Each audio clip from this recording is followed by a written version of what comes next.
Welcome to AstroEnergy with astrologer angel Shelley Overton.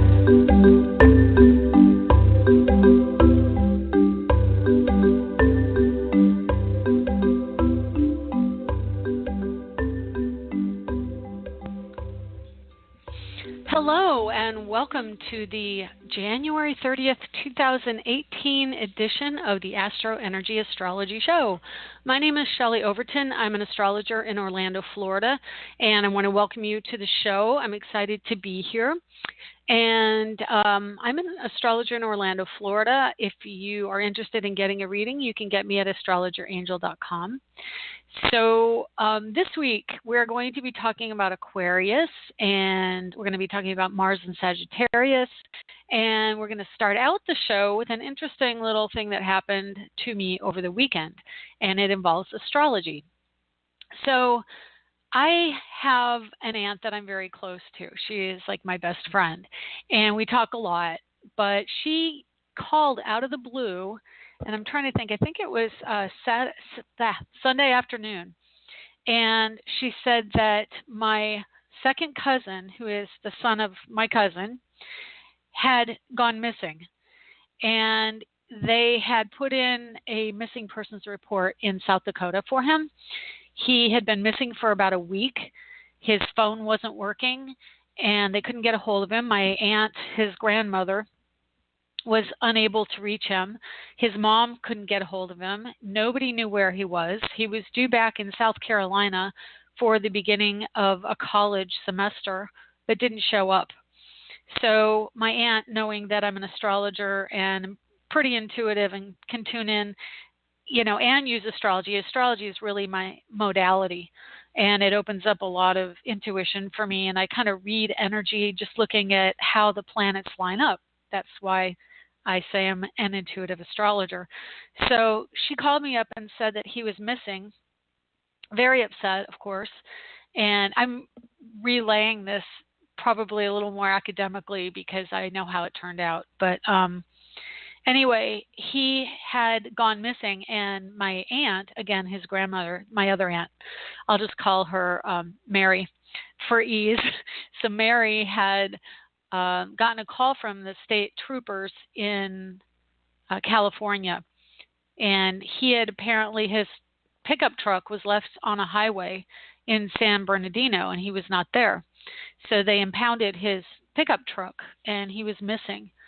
So immediately, I looked up the time of the question of where is he to see what was going on. And my aunt gave me a birth date as near as she could. And of course, she didn't have the time. So I just did a sunrise chart for him.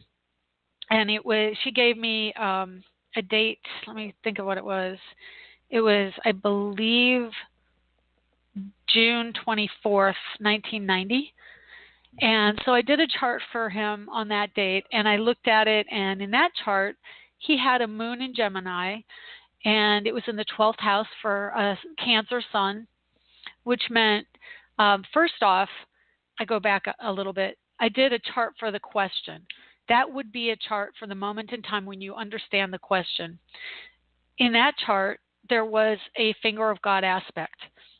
A finger of God aspect is where there are two planets or lights, meaning the moon or the sun, and they are in sextile, and in between them, 120 degrees apart from each of them, I take it back, 150 degrees apart, is another planet.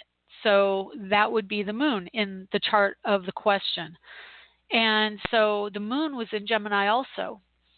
And the planets that were a part of the finger of God aspect were Jupiter and Scorpio, with a close, within 8-degree conjunction to Mars in Scorpio. So they were both pretty tight, and Mars was about to go into Sag, if I'm not mistaken. He might have just gotten into Sagittarius. I'm looking at a chart for roughly the same time. I tried to pull it up. I don't think I kept it. But Jupiter was in conjunct the moon at that time, and which leads me to believe the one I'm looking at is probably the wrong one. So I'm going to do it one day earlier and look at it. Anyway, there was a finger of God, and it was Jupiter on one side, sextile to in Capricorn, and Mercury in Capricorn conjunct. So that means they were together. Opposite was the moon in Gemini. So the moon was part of this aspect. So what does that tell us? It tells us that mom had some information, or may not have been truthful, may have been part of the issue. We saw Jupiter, which can mean people of other cultures. And in Scorpio, it can mean that something's hidden, something runs deep and emotional. And then we have Pluto, which is also Scorpio's ruler, in sextile to Jupiter in Capricorn, which is structure and authority and father figures. And then we had Mercury, which is the unexpected and intellect and information. But because Mercury was in conjunct to the moon in, it had to have been earlier. I'm looking at this chart. It says no, that was just yesterday. Yeah, because the moon was in Gemini that night. I don't know why I can't seem to get this to say the 28th. Oh, well. Anyway, so we have moon in Gemini, and moon's ruler was Mercury because it was in Gemini. Gemini's ruler is Mercury. And Mercury was past a major influence of Pluto, which meant that something was beyond connection to that structure and to that deep thing and kind of off on its own. So I looked at this chart, and initially, because she was asking me, like, is he okay? Is he alive or dead? And usually looking at the aspects, I can see where there are things that may indicate alive or dead, and I will say that. And to her, I would definitely say that. But this chart that I was looking at, while it was a finger of God, to me it looked like it was more he was with someone who was not honest with them or straight up, or there was something going on. Again, Mercury rules communications, it rules thought, it rules erratic behavior, accidents, and transportation. So looking at the chart, the initial feeling was that there was something that was not straight up about what the mother was saying.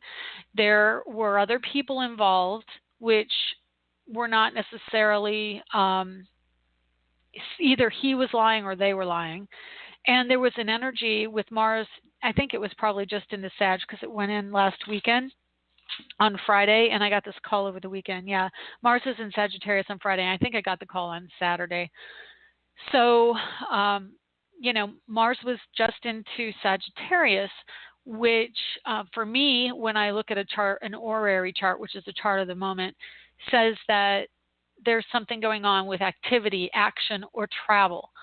So his vehicle was found far away from where he was thought to be. So he's thought to be either in South Dakota or in South Carolina, or transiting between the two. So he ended up in California, which was far away from where they thought he would be. So that's that Sagittarius / Jupiter energy. And so I told her, I'm not getting that he's necessarily gone from this world, but I do think that he's with people who are not necessarily good for him, or there's some energy around the potential for drugs or a drug energy where Mercury was squaring the moon in Gemini. And, Neptune. I don't know why I had a block there. So Neptune was squaring the moon, which meant that there was some illusion or distraction or something, some information could have been wrong or conflicting. There was a conflict between the moon's emotional life and how information was processed intellectually versus intuition and going with intuition.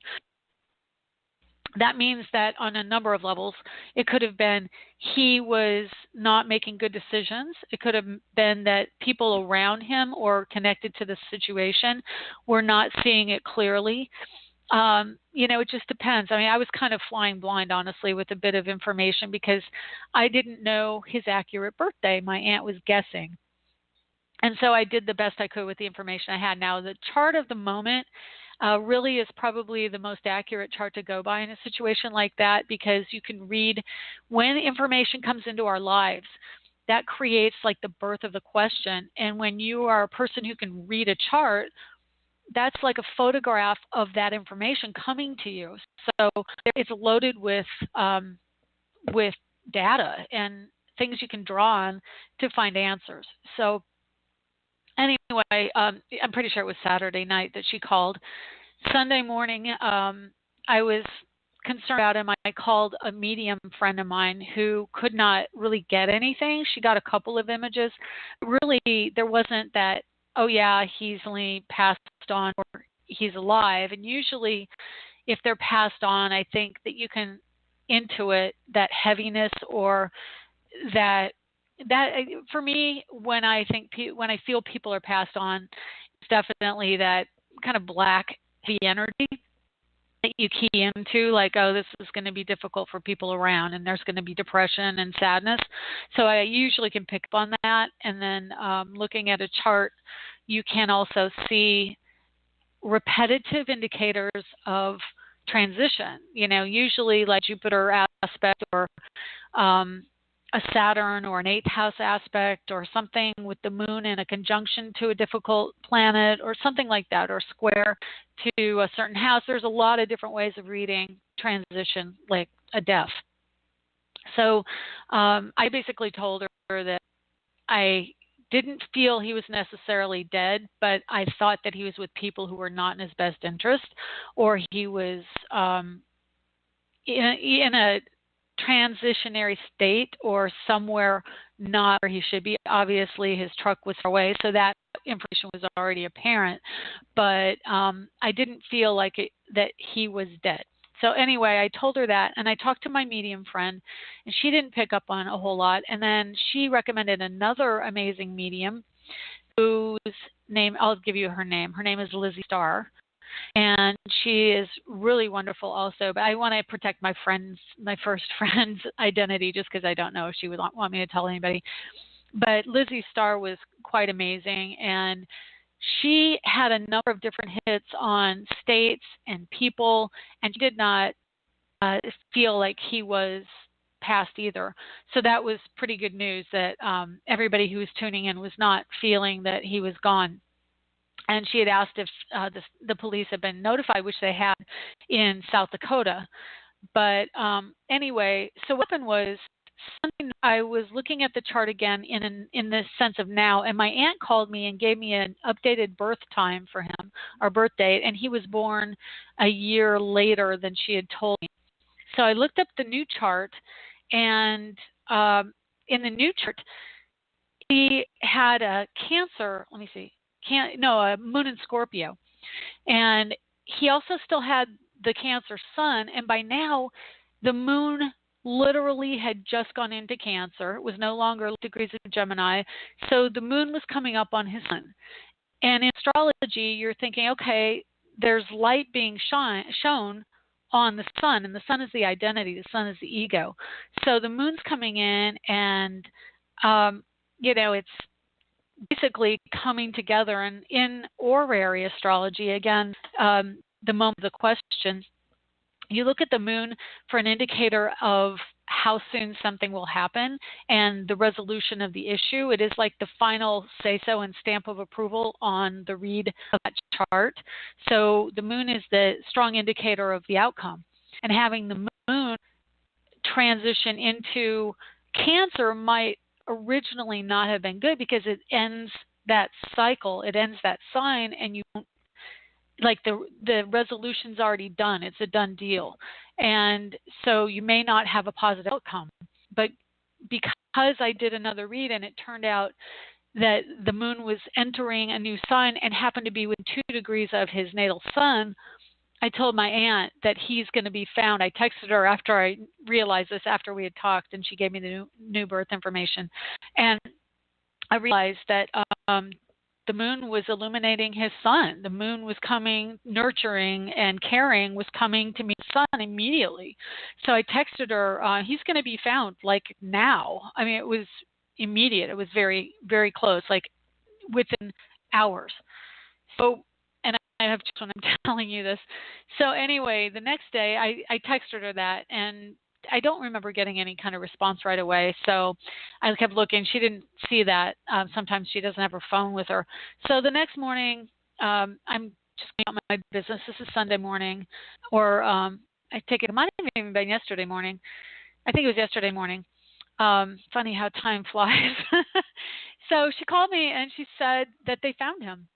And the amazing thing is, my cousin was in the Marines, and there was a state trooper out on the highway at 4:30 in the morning in California, and his son, the trooper's son, was riding with him in the patrol car, and he was also a Marine. And my cousin, of course, was a Marine. Just, he was out in the last year or two, and he found him, and he looked like in kind of rough shape, and it turns out his vehicle broke down, his phone was out of service, and he decided he was going to walk to where his girlfriend was in Nevada.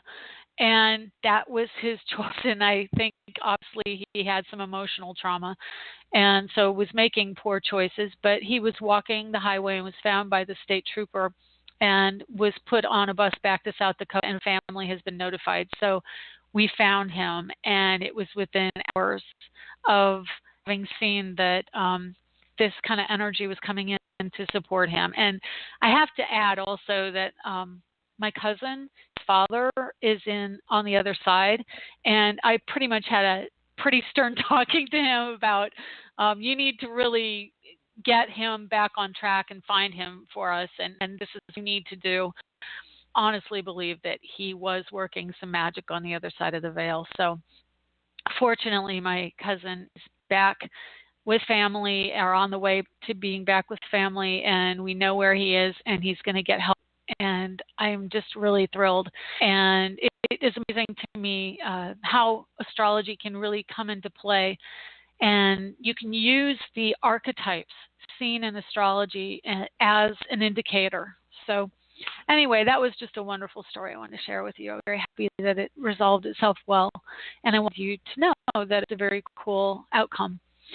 So anyway, this week, let's go over the planets, and we can discuss it because we got some fire, and we have some ice, which would be Capricorn, and we have some air. So right now in Orlando, I'm going to even update my little right now in Orlando here so I can be accurate for you. Okay, 11:17 a.m. In Orlando, we have a Taurus rising, 1 degree, just became Taurus. So Uranus is at 24 Aries, squaring the moon right now, but just past a square. So the moon is at 28 Cancer, which means probably in the next hour, and I could probably even look it up because the ephemeris is sitting next to me. It enters at 1:53 p.m. into Leo, and interestingly is at the moment right next to my own natal Mars, and will be right next to my own natal Venus when it goes into Leo. So I always like this time of the moon because it just makes me feel good. Anyway, so the moon at late degrees Cancer, we're wrapping up wanting to be around the home. We are feeling an urgency of getting money in our world because we also have an opposition at 28 degrees Capricorn of Mercury to the moon right now as I speak. It's almost an exact opposition as well. So Mercury, again, communication, thought. In Capricorn, it's about structures, it's about systems, and honestly, it's about security. Definitely Cancer and Capricorn are about security. Cancer wants security because it's so emotional. It needs that kind of grounding. Capricorn naturally wants security and goes to how we can make that happen and looks at the need for security as something that is absolutely within their control to do something about. Capricorn is a really staunch, strict material sign, an earth sign, and so it doesn't really, I want to say, suffer fools lightly. It doesn't. So if you know someone with Capricorn energy, they're very pragmatic and practical, and I know someone who channels that type of energy, and she is just like, well, I don't understand. All you have to do is take responsibility. And That's really what it is for Capricorn. It's about just take responsibility. Somebody's got to do it. So, yeah, that's where we're at. We're having to take responsibility, or we're thinking about why can't people just do that? So today, because the moon is in Cancer, it is balancing out Mercury and opposing it.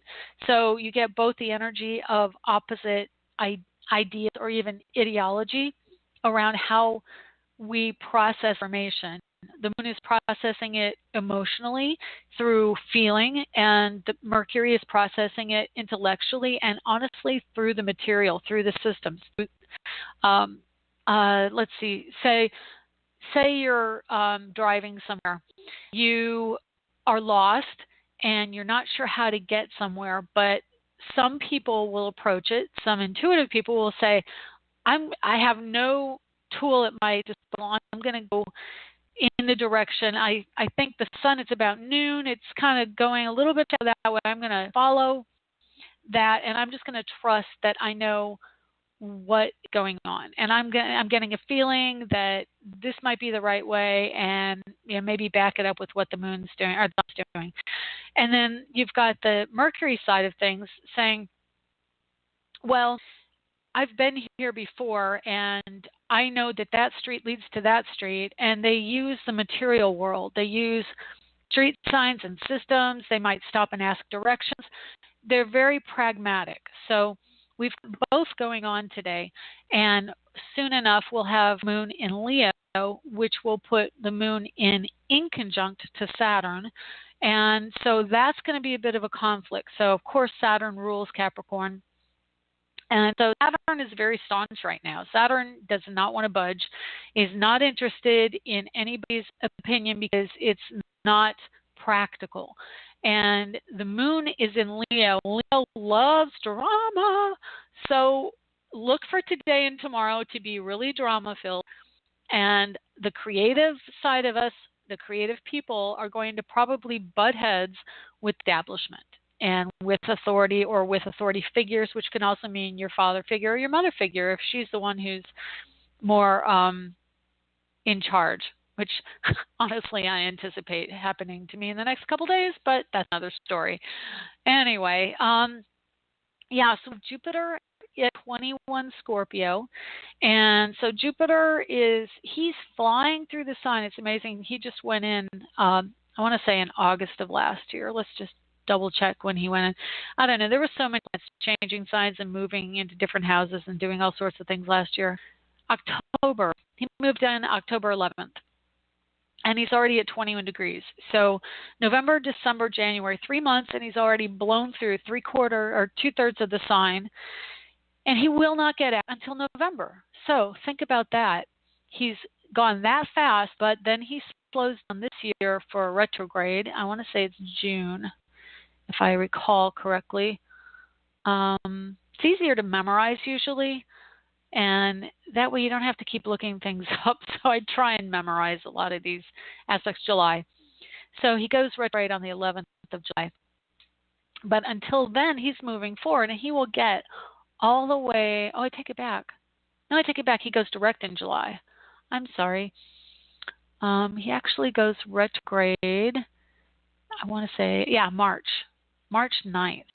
So he gets all the way to 23 degrees, 7 degrees from going into the next sign. And then he says, haha, psych. So Jupiter is really having us understand how our emotional life, or how we need to have really a handle on what's going on in the subtext of the story, and how that is affecting us and our personal self-esteem, our personal sense of self-worth to others. It is a connection to other people. It is not about just us, but it is how other people see us. Do they see us as valuable or not? And are we integrating that information for our lives? And so he is in square to Venus, and she's at 15 Aquarius, but she's continuing to move forward. So let's see where that goes. Venus, we are January, late January, almost February here, of course. So that energy will be in square until roughly the second week of August or February. Man, get my head together here. February, not August. So Venus at 15 Aquarius, the South Node's at 14 Aquarius, the Sun's at 10 Aquarius, and Mercury goes into Aquarius on, let's just look here, Wednesday, I want to say, yeah, Wednesday at 8:39 a.m. Eastern and 5:39 a.m. Pacific. So we've got 2 planets in the South Node in Aquarius, and we're about to have a third, and they're all the faster moving planets. So this is personal relationships with people. This is your neighbor, this is your sense of self, and this is siblings or female coworkers, friends. And all the energy of Aquarius is a detachment from women or an ownership of the autonomy of women. And interestingly, Mercury in Capricorn is in a feminine sign and then goes into Aquarius, which is a masculine sign, but have Venus in that sign. Mercury is actually a gender neutral sign, or planet. So we've got some interesting energy going on, and it can mean androgyny, and I would expect that we will be seeing more androgynous people popping up, people who don't, honestly, Sun in Aquarius is don't label me. So Mercury is also the alternative lifestyle in a sign of the alternative. So Aquarius, oh my God, let me tell you, I was laying awake this morning thinking about Aquarius, thinking about the energy that Aquarius is going to be bringing in. And in the news, one of the things that's happening is that they're saying a potential 5G network, internet network for everyone in America, which initially, and this is probably what kept me up for a good hour this morning. I was up at about 4:30, but thinking about this 5G network and being a person who's always on the internet all along, and definitely I want to have free things. I find that really concerning, because when you bring something like that to the masses, you also have the ability to find out personal information and build databases that take away our privacy. So on one side, it's very enticing, and I think that's what would appeal to the masses is, oh, yeah, we could have internet, the coolest thing ever. We definitely should do that. But my suspicious side, which is probably all my a lot of major planets next to Pluto in my chart, and my Scorpio rising, is that currently I just don't trust the powers that be, the government, to maintain a network like that and not take our personal information and do something with it. And I mean, they're already, this is getting into my, like, I have tremendous, probably, I shouldn't even say it, but, you know, I feel this a lot, and I understand things on a subtext level because I have so much Scorpio in my chart.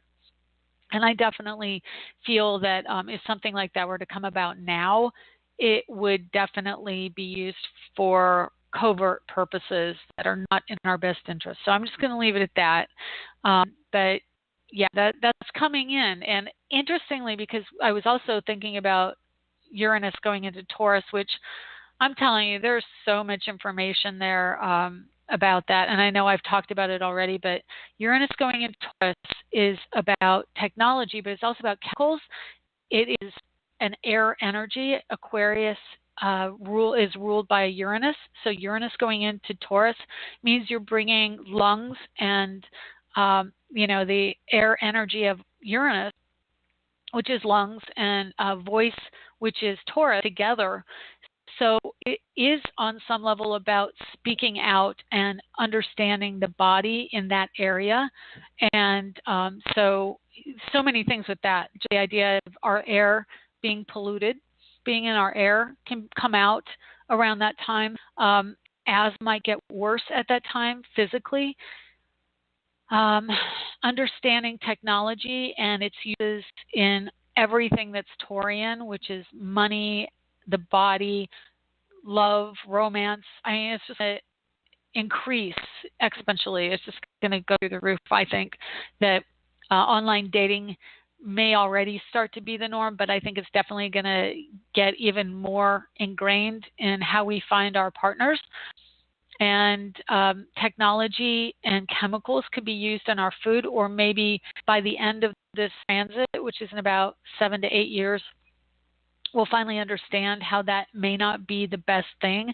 We're going to have definitely more genetic modification, things like that. And it's just going to be off the hook, the stuff that's coming in with this transit. And I'm already feeling it. I already see it in many areas. I think it's just getting faster how, like for some reason lately in the last 6 months, I feel like when the planets transit these different signs, it's just getting much more obvious and coming in even before they actually go into the sign. I'm starting to see that energy come out. So, yeah, Aquarian energy is air, and fire is Mars in Sagittarius. So, like I said a couple days ago, Mars into Sagittarius, and that means that we're back kind of to when Saturn went through Sagittarius in the last 2.5 years before it went into Capricorn in December. And we are again feeling this energy. Now, Mars masculinity is being is influencing Sagittarius. And vice versa. They're influencing each other, actually, truth be told. That means that we're going to want to take more trips. We're more connected to people who are far away. This is more energy around education and educational systems and children who are in school, people who are teaching them, spirituality, expansion, music, comedy, entertainment, things that are joyful, things that are optimistic, things that are expansive. All of that is under Sagittarius, and Mars is really putting energy into that. So we moved from Scorpio, which is very watery and intense, and a conjunction with Jupiter, now into Sagittarius, which is much more optimistic and playful. So for the next, I think it's about a month in that sign. Let me just look it up real quick for us here. Yeah, it goes back into Capricorn, or goes into Capricorn in March. Yes, it's back, but it's been a couple of years he was there. But the 18th of March, so we have Mars in Sagittarius for a good month and a half. And that means this is a time for travel issues. Right now, a lot of positive energy with Mars. We've got sextile to Mercury today. And it's going to get even stronger when Mercury goes into Aquarius, because then we will have an exact sextile. Right now, Mercury is at late degrees Capricorn. So by sign, they're analogous, meaning right next to each other. But when he goes into Aquarius, Mercury and Mars will be joining up into sextile. And I could probably look that up for you if you're keeping track at home. 10:57 a.m. Saturday the 3rd. Really good time to be in alignment with new and inviting things, friends, people who are co-workers, or people who could help you network or start your own business. And it's just a really strong positive energy of moving forward and getting business ties set up the way you want for future endeavors. There's also a trine to the moon today, and again later on this morning and into this afternoon when the moon is in early degrees Leo. Positive energy, trine in a playful sign of Leo. The child is coming out in the next couple of days. It's going to be really strong, fun energy. Honestly, it's just kind of weird, but the 70s, when I was a kid in the 70s, this is the kind of energy that, to me, as an astrologer, exemplifies the 1970s. It's playful, it's forward-moving, it's joyful, the music is good. I think we're going to be hearing really good music coming in for the next couple months. It's just a really nice energy. Aquarius also, I just honestly, it kind of squares some of my planets, but I really love Aquarius energy.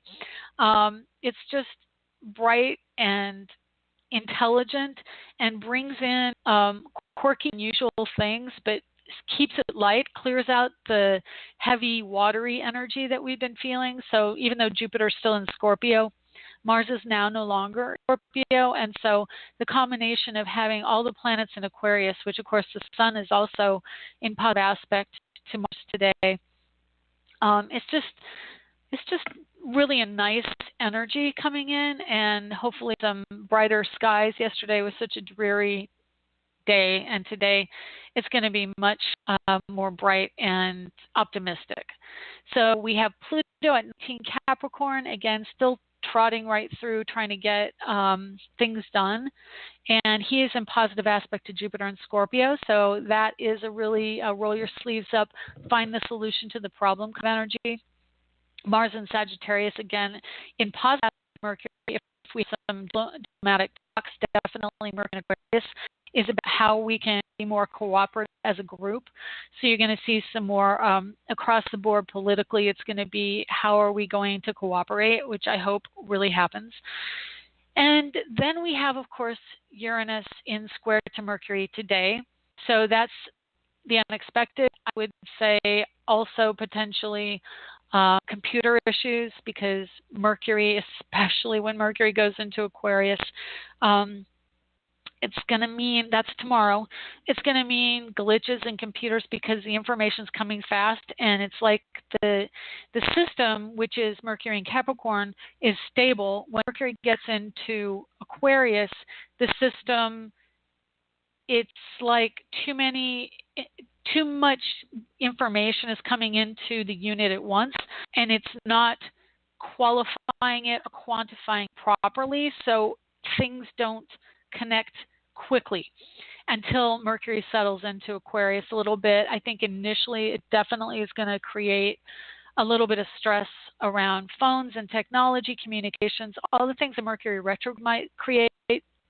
We're going to see that a bit in the next day or so as Mercury is in Aquarius. And again, Uranus rules Aquarius, so Mercury going in will still be initially in square like for a day or two.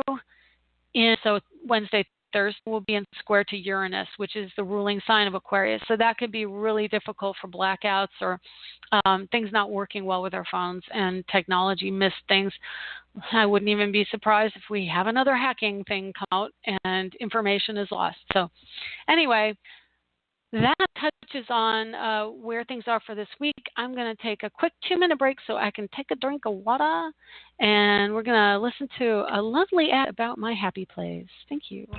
In these days of stress, running around, responsibilities, we all need a little place to go to make it all better. Is that place sports, football, or maybe you like to garden, paint, or just listen to music?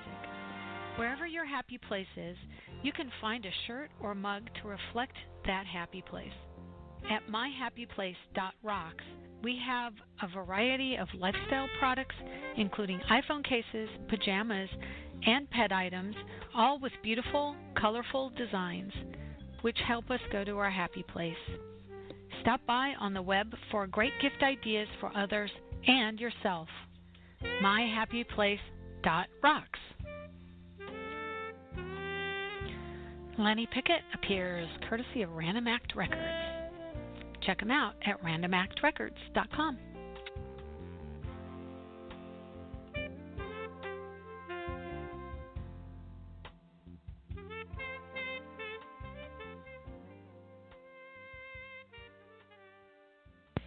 Okay, welcome back. My name is Shelley Overton. I'm an astrologer in Orlando, Florida. I'm excited to be here and talk to you. And if you would like a private reading with me, you can get me at astrologerangel.com. But I also want to tell you about my Astrologer Angel site on Facebook. You can book a reading through there as well, and I don't often bring it up. But it's got a little button that says Book Now, and that would be another way to connect. So if you're interested, go over there. And I have to also tell you, I'm on Instagram. I check in with Instagram almost every day, pretty close to every day.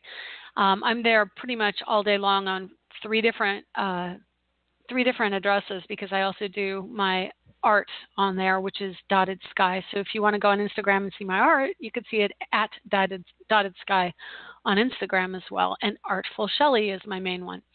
Anyway, let's take some calls. Hi, 202. Is this Kay?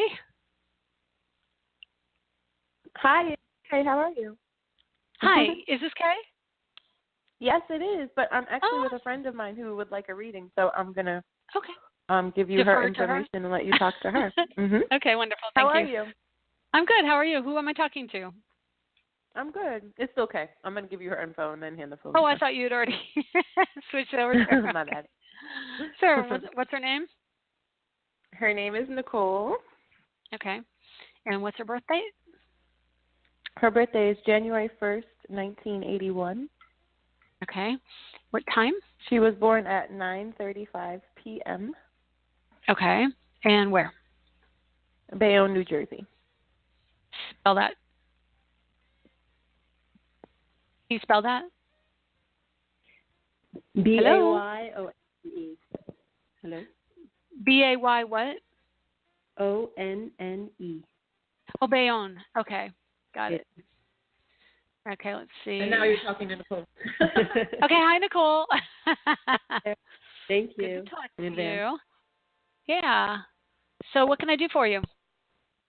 I think I'm getting ready to make a big move physically and in my life, and I wanted to see, I kind of know in which direction I'm headed, but what I can kind of pinpoint to look forward to.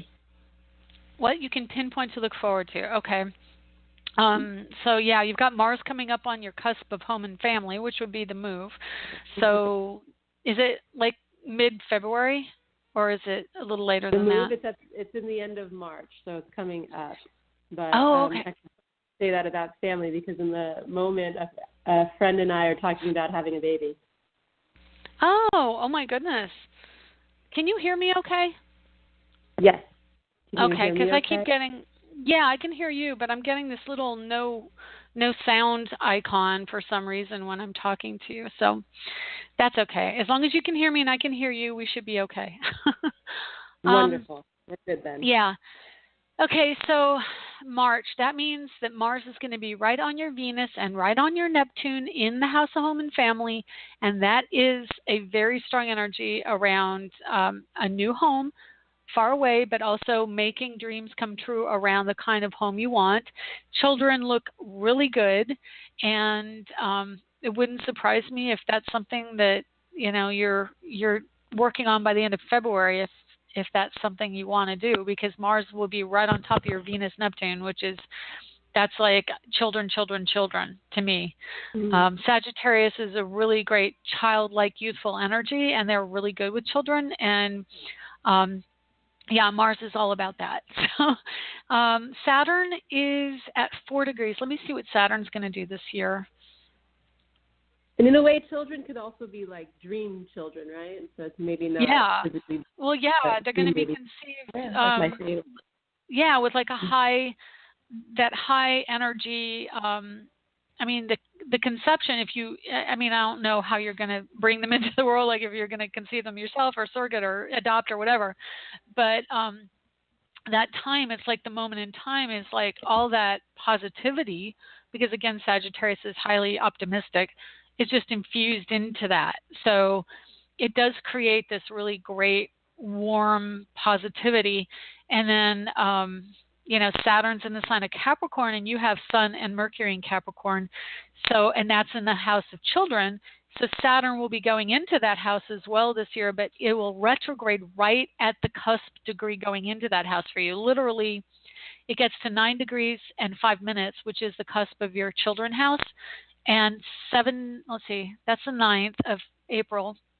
And then the 17th, so 8 days later, it retrogrades at that degree at 9/9 and goes retrograde for quite a few months back into your house and home and family.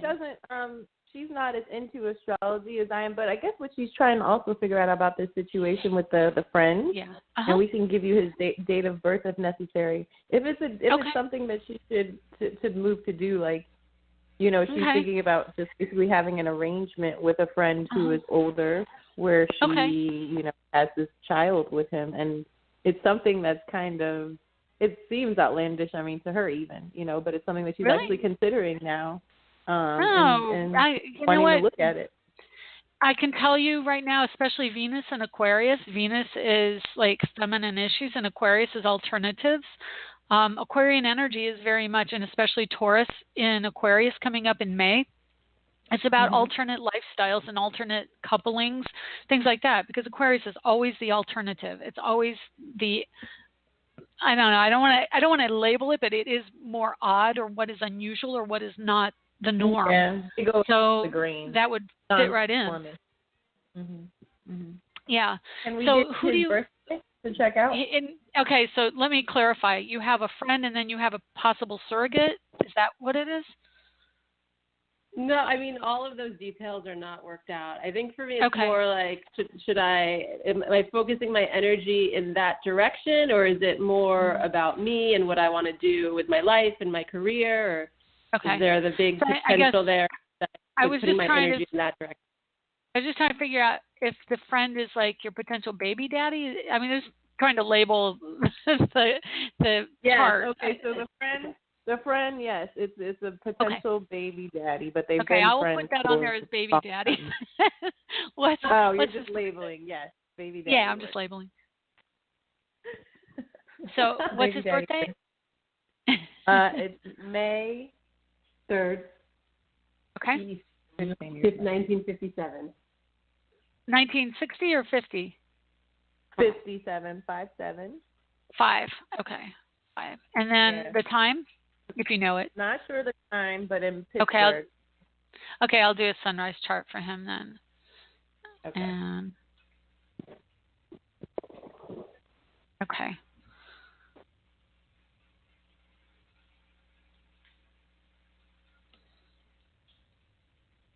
All right. Let's see what we have there. And I'm going to put him with what's going on in the sky right now, too. I'm sorry, I've got a lot of different windows open. I'm just trying to maneuver between a couple different windows. And so that doesn't happen immediately, so I'm just going to chit-chat here for a second while I'm doing it. Okay. So he's got a 12-degree Taurus sun. He's got, let me switch this because I can't tell. His sun is overriding the other planet. Okay, Mercury at 16, Venus at 17, and South Node at 19. And I can tell you Taurus, as a rule, will take their sweet time about making decisions, weigh everything. They will be thorough about vetting whatever it is they're going to do. And that being said, Uranus hits Taurus in May, which means that Uranus energy is unexpected, it's quantum, it's from, the information comes from everywhere. It can be overwhelming, especially for Taurus people. Uranus in Aries is more like, the Uranus just infuses the Aries energy and says, yeah, let's go do it. Taurus says, no, I like to think about it. But now it's getting flooded with so many more options. So I can tell you when Uranus comes in May, it could be overwhelming for him. Okay? It isn't saying that he isn't going to do it, but it is an alternative idea for him. But as Uranus will go back into Aries. So there may be I don't know, a period of time, this year. Let me see, when does it go back in? Yeah, December. November. Uranus goes in November 7th back into Aries.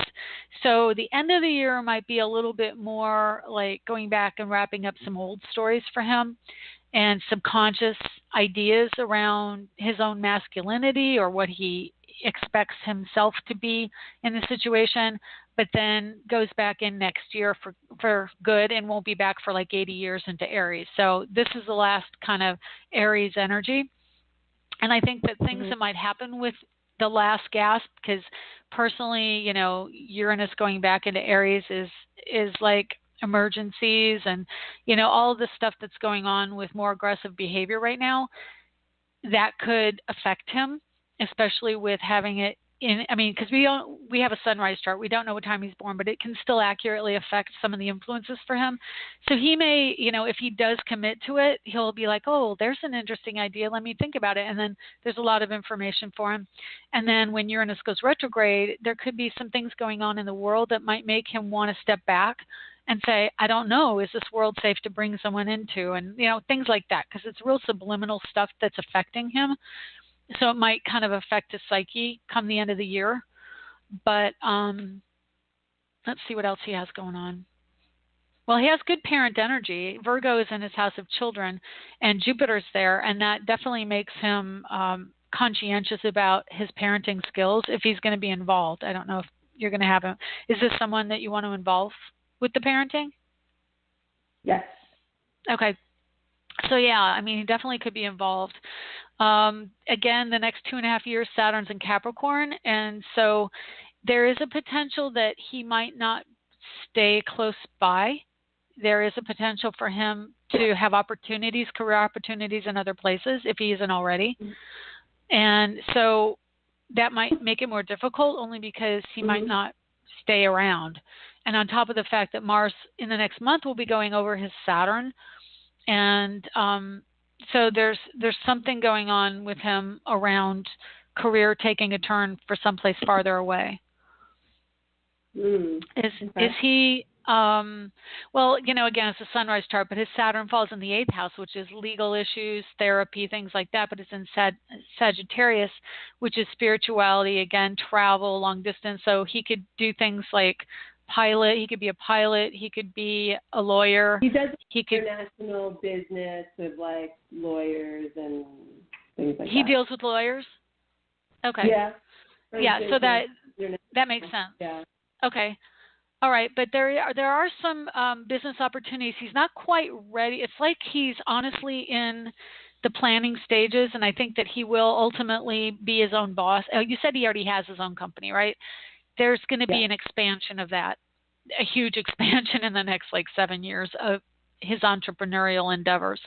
But right now he's much more practical and wanting to expand to other cities and education or things like that. The Sagittarius house is really strongly affected with his Capricorn right now.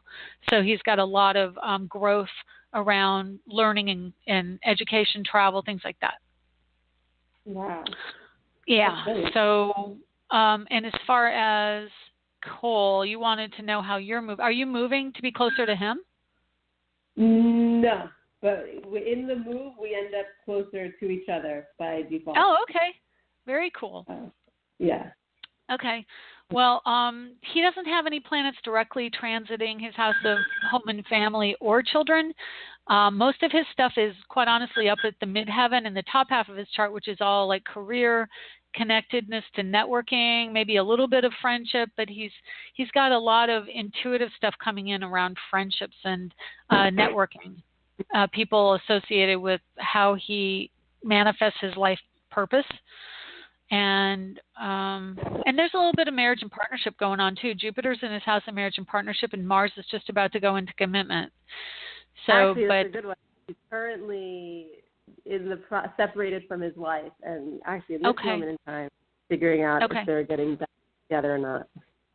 Well, Mars is going to hit Saturn in Sagittarius, and I can tell you Saturn in Sagittarius means the person doesn't do well in being in the same place as a partner, as a spouse. Like they have to, if they are in a committed relationship, they tend to find ways of being in other places just because they don't like their freedom curtailed. And having it in his 8th house of commitment, he's on the go. He always keeps things, around, like doing stuff. Yeah. So Mars hitting that Saturn is going to really put a punctuation mark on that behavior. And I can tell you, I don't know if you're I'm seeing Vesta coming up on his Saturn. You could be the Vesta person, which is the female who's trying to make, you're making waves, or it could be another person. Maybe his wife is making waves. But there's something going on here, and Mars is just going to really influence it even more so in the next month. Mars is going to be right on all that energy, stirring up all that stuff. And ultimately, it's going to hit Vesta, then it's going to hit his Saturn.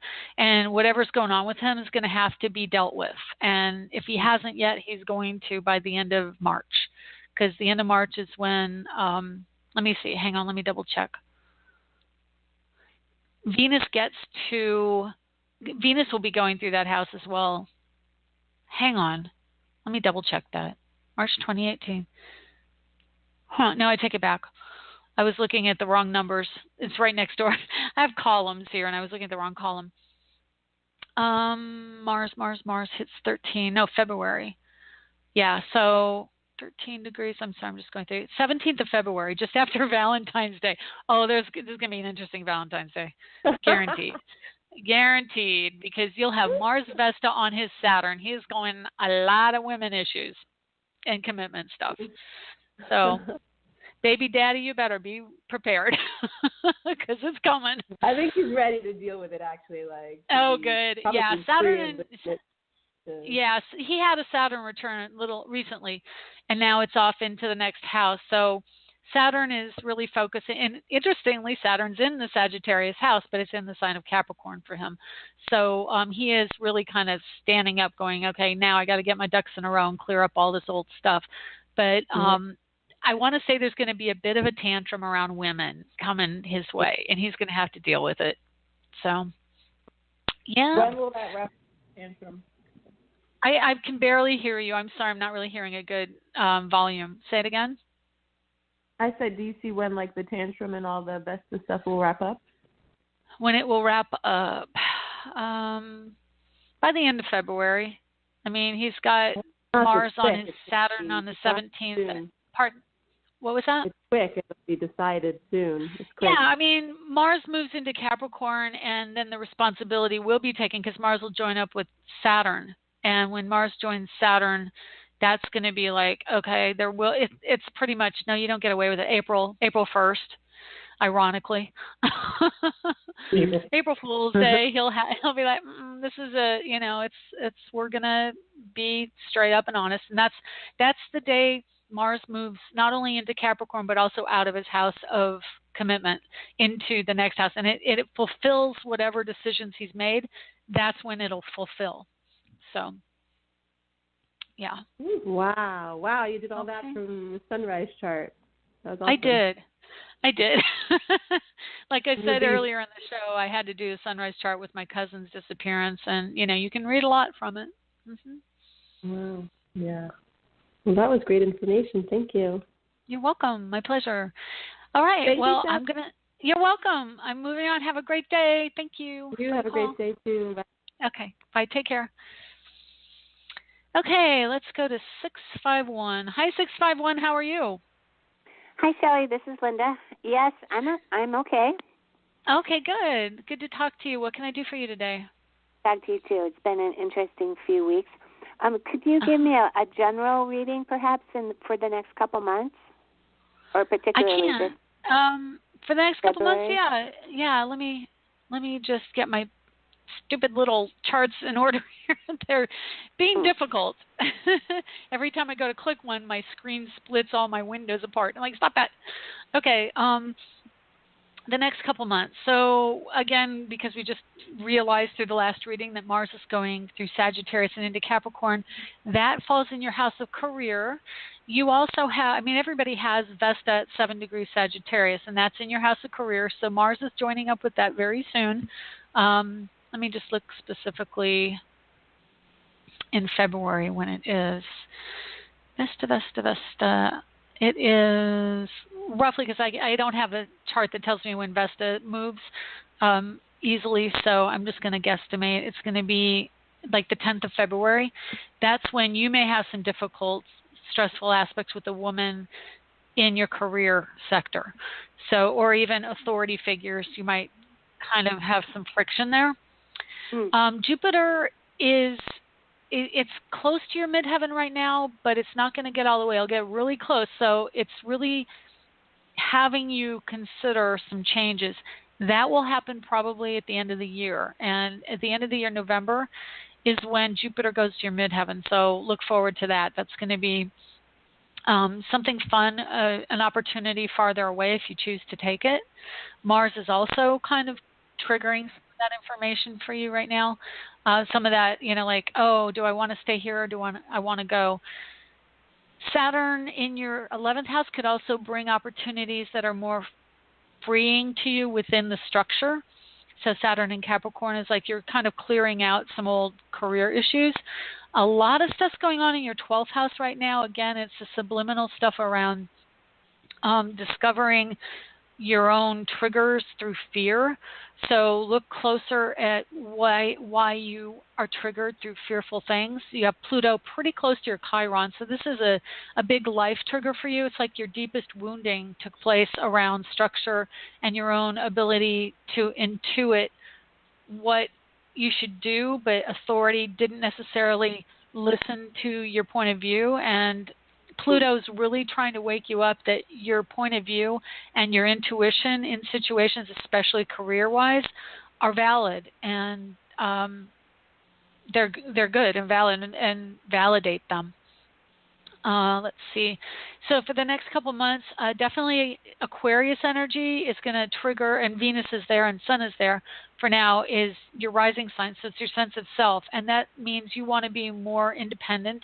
You want to go and follow your own analytical pursuits, like whatever it is that interests you, you're going to kind of chase down. And it is about being free to be who you are and do what you want. It's, I keep getting this phrase, is let your freak flag fly.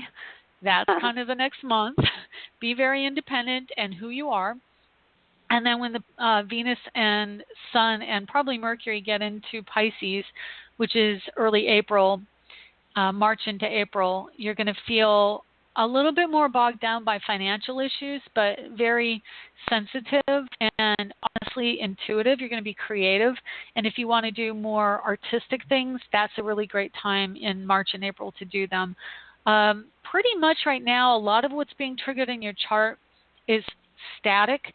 Like that means that the planets, other than Mars and the quicker moving planets, they're pretty much stuck where they are in your chart. They're at the beginning sign of the sign, or they're at late degrees of the sign, but the beginning of your house.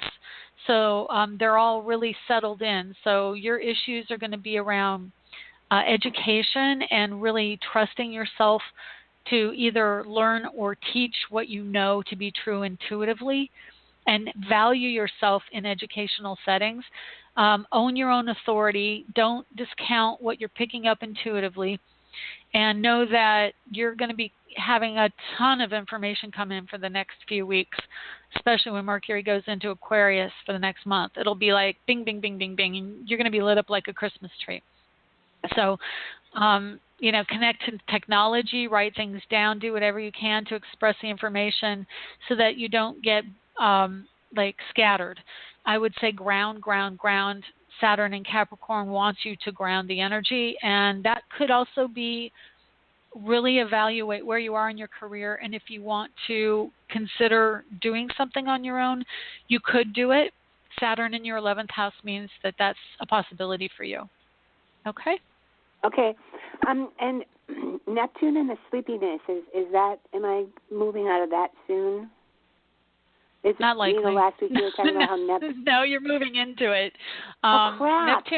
Neptune's in Pisces in the house of the body, which is the second house, and it literally is 1 degree into that house. And then downtime for like the last 3 months because of this injured foot, and really yeah, well, the injured foot could be with you as an expression of slowing spirit down. trying to get, and spirit trying to connect to you. Like, are you paying attention?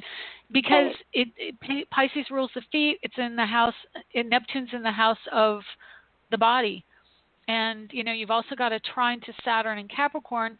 Again, Saturn and Capricorn's in a very frenetic energy in the Aquarian quadrant, the sector of the sky, and then you've got a lot of that frenetic energy in your first house. So, but Neptune's there for the long haul. It'll be there.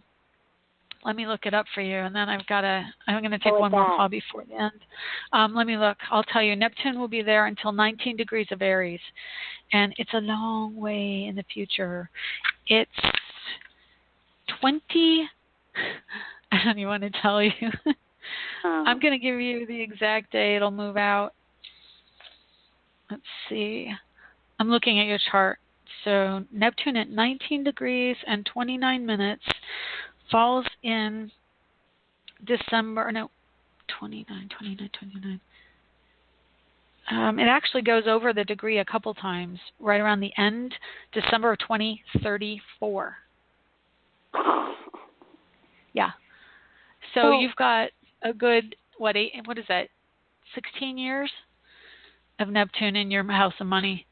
It's trying to get through to you that, and I can tell you, money, this is the money, body, and partnering with people, real estate, all that. And for you, it's about aesthetics. It's about slowing down. It's about following your intuition, listening to your dreams, listening to spirit, and you're not getting it.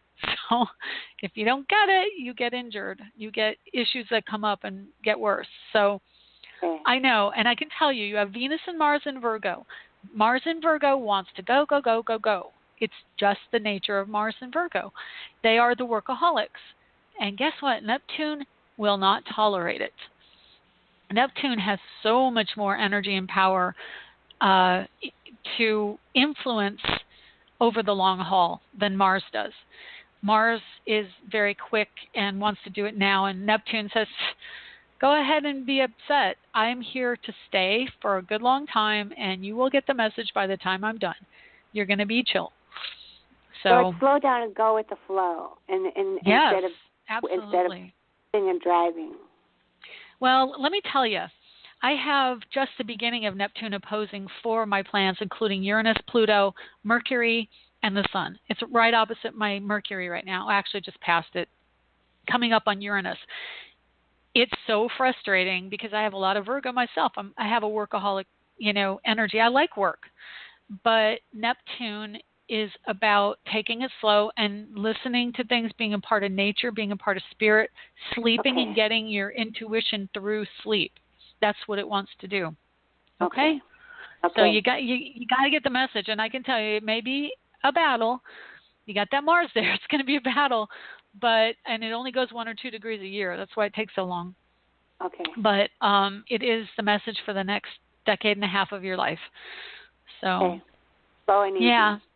So you have to go with it. You have to learn more about it. Buy a book on Neptune. They've got them on Amazon, and learn about Neptune. Okay.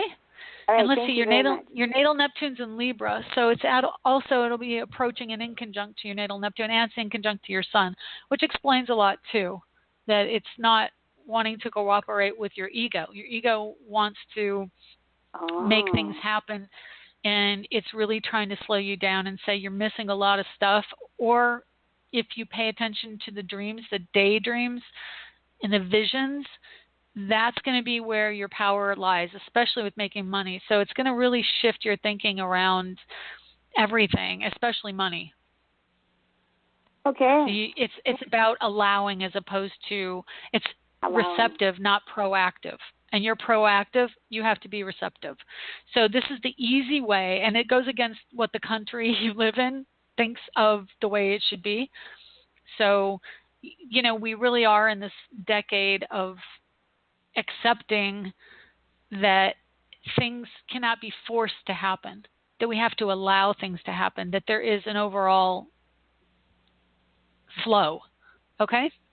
Well, I'm really getting the message this year that the words are trust, connection, and allow. Yeah. Yes. Allow. Very good. You're getting the message. So explore that. Don't take it as like a hindrance, but go explore what the message is for, because you've got a good long time to figure it out.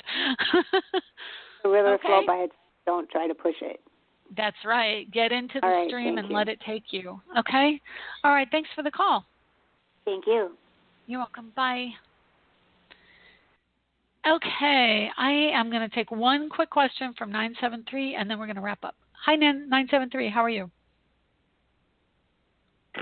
Hi, Shelley. Who is this? Hi, this is Jacqueline. I just want to see what's in my chart. My birthday is 1/5. What was that? My birthday is 1/5/1965. I've got you. It's already here. Right. I'm just going to tell you a little bit too. Jupiter's in your house of career, so there's opportunities there for a shift. And if you haven't already had it, I would say it's directly opposite your natal Jupiter within 5 degrees. So probably a shift moving somewhere. If you haven't already, I apologize if I've told you this before, but I don't have a photographic memory of what I've told people who call in. Saturn's in your 12th house. So Saturn is also bringing up, in other words, how do I explain this? Saturn in the 12th is triggering your subconscious fears and why you feel the need to control things to make yourself feel calm and comforted.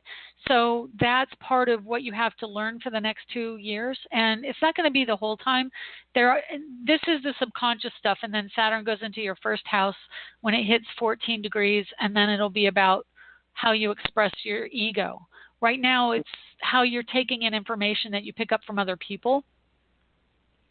And it's going to go on into 2019. So probably look to the middle of 2019. You'll really have a shift and be much more about what you need to feel comfortable in your life and in your skin. You've also got Pluto in your first house now as well, really having you face some of that fear energy and, get real with yourself, so to speak. And now that Pluto's in your first house and not in the 12th anymore, you're really integrating stuff into how you see yourself consciously. It's no longer subconscious. And you've got a lot of the energy coming up, the Aquarius energy is in your first house. You've got Pluto and Mercury and Capricorn in your first house. So a lot of stuff around shifts and changes and changing your ideology, meaning how you think of things. Your belief systems are changing. And in the next couple months, it's similar to the last call because you also have Neptune in your house of money, but you also have Aquarius there. So it's going to be technology and then really tuning into what spirit and messages come through from the other side around money, because that's really the focus. It's a bit of technology, but it is also channeling understanding of how to deal with money. And this year's really big for money shifts and also identity shifts, especially around May, when Uranus, the ruling planet of your Aquarius in your first house, goes into Taurus. Then that's going to be like, now I've got to speak out. I've got to tell people what I've understood to be my truth. So you've had Uranus in your house of conversation, communication, and thought for a while now. But it's going into a new sign which rules money. So it's going to be more practical, but it's also it's about getting out your truth. Uranus wants to speak out and clear clutter. So I think you're also going to be dealing with a lot of money issues this year and getting rid of the stuff that just isn't doing you any good. Okay? All right. Yes, I am in the process of trying to declutter, and I'm trying to get a loan to pay off. Yeah. Bills. I mean, I didn't incur them. I'm really trying to move to my mother's house, which is delayed. And I'm hoping that spirit can give me some insight, because I'm seeing a bad situation take place that I know it shouldn't be taking place. Oh, no. And, yeah. Well, I'm just hoping this will be a better year. And it has tied up my money. Tied up your what? It has tied up my money. I'm sorry. I'm dealing with this flu or cold. Oh, that's okay. Tied up my money. I think that you're going to have a bit of a difficult time with Mars and Vesta in around expressing yourself to other people. I don't remember what you do for a career, but Mars is going into your house of money from career, and also the 11th house, which is networking and people from career and technology and all that. There could be some issues for you coming up around a difficulty from a person who's not in the same place, like maybe over the phone, a vendor or somebody else from another area that isn't going well, but that's going to come and go. Like I said, Mars Vesta join up in the next couple of weeks, and then it's gonna move on, and then I think it's gonna get better. I think you have some more opportunities for travel coming up within the month, probably closer to the end of February, beginning of March. Okay? Okay. All right. Thank you. Thanks for the call. You're welcome. Take care. I wish you the best. You too. Thank you. Okay, that's the end of the show for this week. Thank you so much for listening in, and we'll talk to you next week. So much going on. Take care. Bye.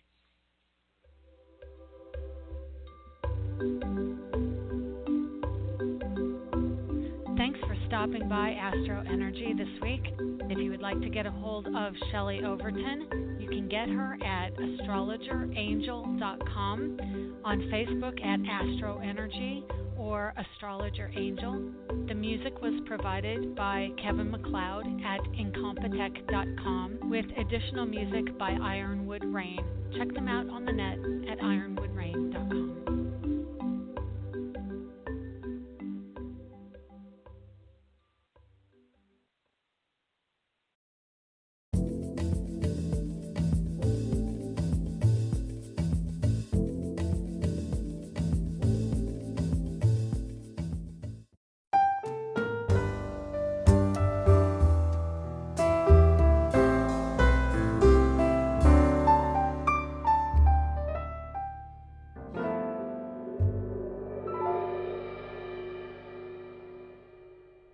To subscribe, please click the picture of Shelley on the right or the red button below.